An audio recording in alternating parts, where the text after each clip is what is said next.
नमस्कार दोस्तों, आप सभी का स्वागत है मेरे इस नए वीडियो में। हमारा महान भारत देश हमेशा से एक धार्मिक देश रहा है। धर्म का हमेशा यहाँ वर्चस्व रहा है। धर्म ही हमको दिशा देता है और धर्म ही हमको जीने का रास्ता बताता है, क्योंकि इस जग को हम दुखालयम बोलते हैं। हमारा जो संस्कृति है, हमारा जो वेद है, वो ये सब इतने साल में अध्ययन करके ये पाया है कि ये संसार दुखों से भरा संसार है। नारी हो चाहे पुरुष हो, सब किसी न किसी कारणवश दुखी ही रहते हैं। हर कोई दुखी है, ऐसा कोई नहीं है जो अपने आप को पूर्ण रूप से सुखी बोल सकता है। हर समय भगवान के युग में भी, जब भगवान जीवित थे, तब भी उन्होंने मार्ग दिखाया अपने लोगों को कि किस तरीके से इस भव सागर से, इस दुख के संसार से निकलना है बाहर और अपने आप को सुख के रास्ते में ले जाना है। शुरू से गुरु और शिष्य परंपरा हमारे देश में बनी हुई है। पहले ज़माने से लेकर आज तक काफ़ी सिद्ध संत है इस देश में जन्म लिए हैं और उन्होंने समाज को दिशा दी है। आज हम बात करेंगे वो सब कथावाचकों के बारे में जो कि धर्म को का रास्ता तो दिखा ही रहे हैं, और लेकिन क्या है कि वो कथावाचक होने के नाते सिर्फ एक सीमित मात्रा में लोगों को अपने ज्ञान को बता सकते हैं और लोगों को मार्गदर्शन दे सकते हैं। क्योंकि सिद्ध संत जो रहते हैं वो जनरली पब्लिक में आते नहीं हैं, वो टीवी और सोशल मीडिया और ये सब चीज़ से दूर रहते हैं। तो इस प्रकार के जो कथावाचक रहते हैं वो ही समाज का मार्गदर्शन दे पाते हैं। तो इनका नाम है, जिनका आप तस्वीर देख रहे हैं, इनका नाम है मोरारी बापू। काफ़ी पुराने और काफ़ी ज़्यादा ज्ञानी ये कथावाचक है। गुजरात से इनका संबंध है और काफ़ी उस तरफ तो काफ़ी चर्चित है और देश में भी काफ़ी इनका नाम है। राम कथा ये बताते हैं। लेकिन क्या है कि जितने भी ये साधु संत जो रहते हैं, इनके साथ कुछ ना कुछ कंट्रोवर्सी या कहें तो कुछ ना कुछ विवाद जरूर जुड़ा रहता है। इनके साथ का जो विवाद जुड़ा था वो था कि मुरारी बापू ने अपनी पत्नी के देहांत के 3 दिन के बाद ही कथा वाचन चालू किया। तो इसमें धार्मिक जो भी संत थे, जो भी ज्ञानी लोग थे, उन्होंने काफ़ी इनका विरोध किया कि सूतक के समय में ये अपने वापस से कथा वाचन में नहीं आ सकते हैं। और भी आप सामने देख सकते हैं कुछ कुछ इनके ऊपर विवाद रहा है। तो ऐसा है कि भले ये धर्म का रास्ता दिखाते तो, लेकिन है तो ये भी इंसान, तो सबसे गलतियां होती है या हुई है नहीं हुई, हम ये आकलन करने वाले होते नहीं हैं। तो हम इतना ही बता सकते हैं जो हम जानते हैं, टीवी में देखते हैं, सोशल मीडिया में देखते हैं, पत्रों में पढ़ते हैं समाचार, वो सब ही हम बता सकते हैं। तो जो भी जब बहुत ज़्यादा चर्चित चेहरे हैं धर्म के रास्ता दिखाने वाले लोगों को, उनके बारे में मैं बता रहा हूँ। वो सही है गलत है ये मेरा कोई इसमें विचार नहीं दूंगा। मैं सिर्फ जो बहुत ज़्यादा चर्चित है उनका नाम आपको बता रहा हूँ, जो लोगों को जीने की कला सिखाते हैं, मार्गदर्शन देते हैं। ये श्री श्री रविशंकर जी है। इनका ज़्यादातर जो भी भक्त रहते हैं या इनके जो अनुयायी रहते हैं, फॉलोअर्स बोल सकते हैं, कि ये ज़्यादातर अंग्रेज़ी में बात करते हैं, इसलिए थोड़ा सा एलीट क्लास के लोग इनके शिष्य रहते हैं और इनका मार्गदर्शन लेते हैं। बाकी क्योंकि भारत में मुश्किल से 5 से 10% लोग ही जो इंग्लिश बोल या समझ सकते हैं। तो श्री श्री रविशंकर जी साउथ में इनका है, दक्षिण में ये इनका निवास है और वहीं इनका आश्रम वगैरह है। तो ये ज़्यादातर अंग्रेज़ी बोलते हैं। तो इनके जो शिष्य वगैरह है सब अंग्रेजी जानने वाले लोग ही हैं और काफ़ी इनका नाम है। काफ़ी ये इनको बहुत लोग सम्मान और इज्जत के नज़र से देखते हैं, श्री श्री रविशंकर जी को।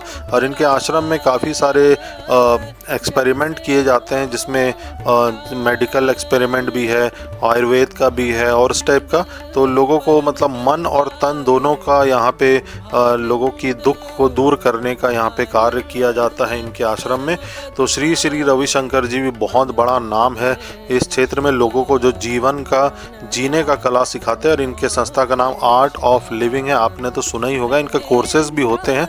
एक बार मैंने भी इनका कोर्स किया था और अच्छा अनुभव था। इनके यहाँ का जो कोर्स किए थे उसमें मेडिटेशन वगैरह सिखाया जाता था और साथ में खुश रहना और अपने दिमाग में लोड कम लेना, अपने दिमाग में ज़्यादा टेंशन नहीं लेना, ये सब सिखाया जाता था।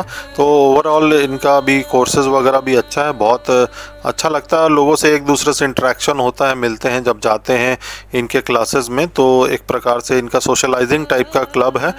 क्लब नहीं बोल सकते, सोशलाइजिंग टाइप का संस्था है जो लोगों को धर्म के रास्ते में और शांति के रास्ते में लेके जाता है। बाकी कंट्रोवर्सीज़ तो आप ये सब पढ़ सकते हैं, क्या क्या है इनके विचार, कुछ कुछ अलग अलग आते हैं तो बहुत ज़्यादा कंट्रोवर्सी बन जाता है, लेकिन हर इंसान के साथ कंट्रोवर्सी तो जुड़ा ही रहता है, आप सभी जानते ही हैं।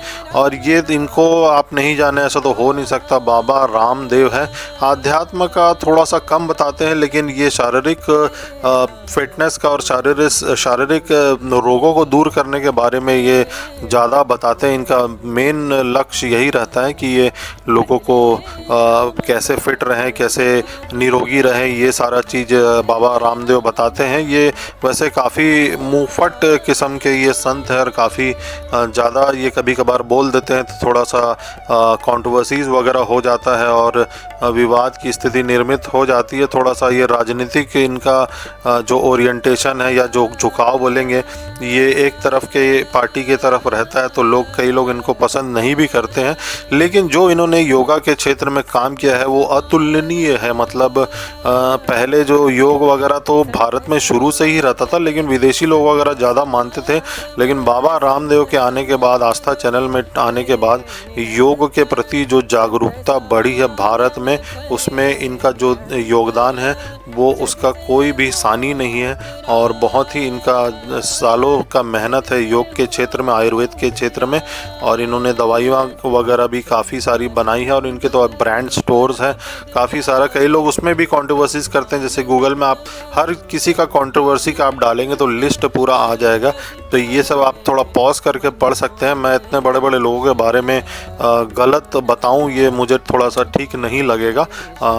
अब मैं इनको सही भी नहीं बोल सकता, मैं गलत भी नहीं बोल सकता। आपको मैं पहले ही बताया था वीडियो में कि क्या है कि इन लोग इतनी ऊंचाइयों में पहुंच चुके हैं अपने दिमाग के दम पे या अपने शरीर के दम पे, आध्यात्म के दम पे, कि मेरे जैसा एक आम इंसान इनके बारे में क्या टिप्पणी करेगा। लेकिन जो कंट्रोवर्सी है वो भी आपको मैं बता दे रहा हूँ, जो सामने गूगल में आप थोड़ा सा पॉज करके पढ़ सकते हैं।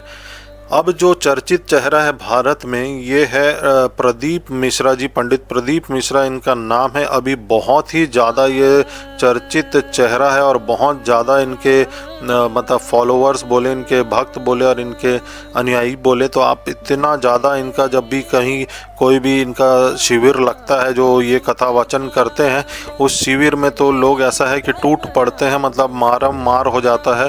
भीड़ इतनी हो जाती है कि प्रशासन को बहुत ज़्यादा मेहनत करना पड़ता है इनके भीड़ को संभालने के लिए। कई बार तो अनहोनी घटना हो चुकी है, कई लोग की मृत्यु भी हो चुकी है।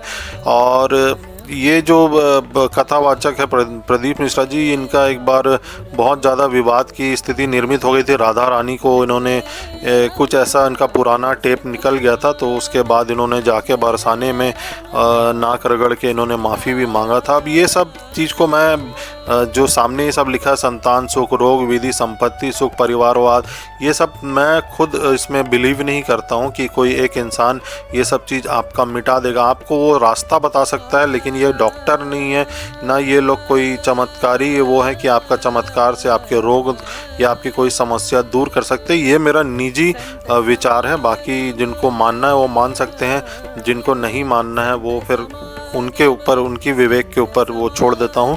देखिए, आपको बता रहा था जो राधा रानी की कंट्रोवर्सी जो हुआ था, और ये कई बार ऐसा इनका भी विचार आता है या कथा वाचन के समय बोलते हैं कि आप जल चढ़ा देंगे या पत्ता चढ़ा देंगे शिवलिंग के ऊपर तो फिर आप एग्ज़ाम में भी पास हो जाएंगे। वो भी बहुत ज़्यादा विवाद वाला में आ गया था उनका वो चीज़।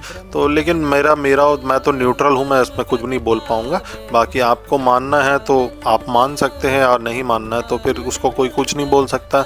अब सबसे ज़्यादा ये व्यक्ति जो है हमारे पंडित धीरेन्द्र शास्त्री जी, ये मुझे बहुत पर्सनली बहुत इनका हाव भाव, इनका चेहरा बहुत सुंदर है ये, और बहुत ही ज़्यादा मतलब एक मासूम चेहरा है ये।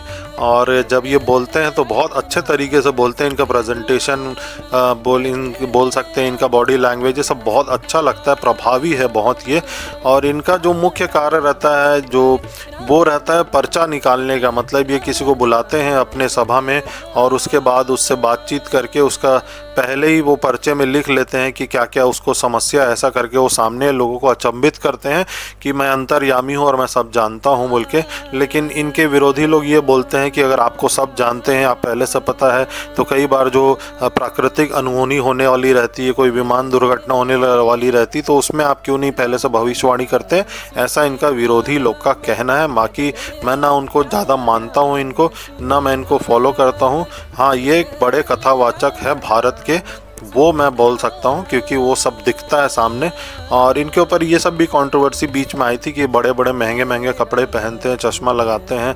तो इन्होंने ये कहा था कि इनके जो शिष्य वगैरह रहते हैं ये उनको एज तोहफे में देते हैं। ठंड लग रहा था तो जैकेट दे दिया इस टाइप। तो शिष्य तो इतने हैं कि भारत में भी है और भारत के बाहर भी है, बहुत इनके शिष्य हैं। क्योंकि हर कोई दुखी है और दुख का रास्ता ढूंढने के लिए इन लोगों के पास जाता है, इन कथावाचकों के पास जाता है। बाकी ये सब मुझे तो बहुत सामान्य लोग लगते हैं, क्योंकि सिद्ध पुरुष जो रहते हैं, मैं आपको पहले ही बताया था वीडियो में, वो ज़्यादा पब्लिक में आने का उनको इच्छा नहीं रहती अंदर से, और वो अपने आप को अंतर्लीन कर लेते हैं भगवान के, मतलब भगवान से वो जुड़े रहते हैं, वो इंसानों से उनको मतलब नहीं रहता है। चूँकि ये कथावाचक है, इन लोगों का सबका पेशा वही है, तो इनको पब्लिक के सामने रहना ही पड़ता है। और इसमें कोई बुराई नहीं है, समाज के लिए अच्छा ही कार्य कर रहे हैं लोग।